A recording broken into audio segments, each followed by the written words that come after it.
આજે નર્મદા વન વિભાગ દ્વારા જિલ્લા કક્ષાના વન મહોત્સવનો કાર્યક્રમ રાજપીપળા સરદાર ટાઉન હોલ ખાતે રાખવામાં આવ્યો હતો. આ કાર્યક્રમને લઈને નર્મદા વન વિભાગના કોઈપણ અધિકારી દ્વારા મને આમંત્રણ પત્રિકા કે ટેલિફોનિક જાણ સુદ્ધા કરવામાં નથી આવી અને એક સરકારી પ્રતિનિધિ હોવાના નાતે પ્રોટોકોલ પ્રમાણે એમણે મને જાણ કરવી જોઈએ તે નથી કરી. એનો આવનાર દિવસોમાં અમે ખુલાસો માંગીશું.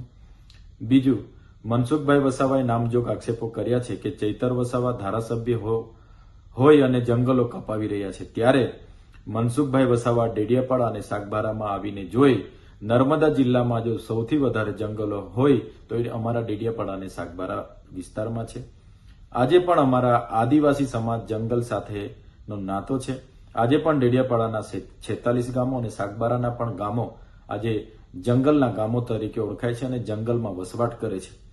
આજે એમના ઘરો પણ ત્યાં છે, એમની ખેતી પણ ત્યાં છે અને ઘણા લોકોના પેન્ડિંગ દાવાઓ છે. એ પણ સત્વરે આવનાર દિવસોમાં મળે એ સરકારમાં અમે રજૂઆત કરવાના છે અને ડેડિયાપાડા અને સાગબારાનું જંગલ સચવાય એવી રીતના અમે પણ પ્રયાસો કરીએ છીએ.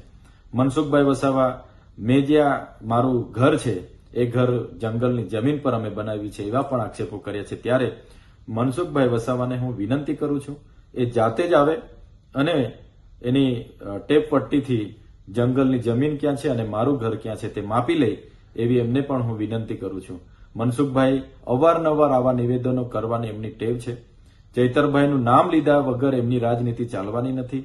એટલે મનસુખભાઈ, એમની ચાલ, એમનો ચહેરો, એમનું ચરિત્ર અમારા લોકો જાણી ગયા છે. એટલે મનસુખભાઈ દુઃખી થઈને આવા નિવેદનો આપ્યા કરે છે અને એને લઈને અમારે કોઈ લેવા દેવા નથી.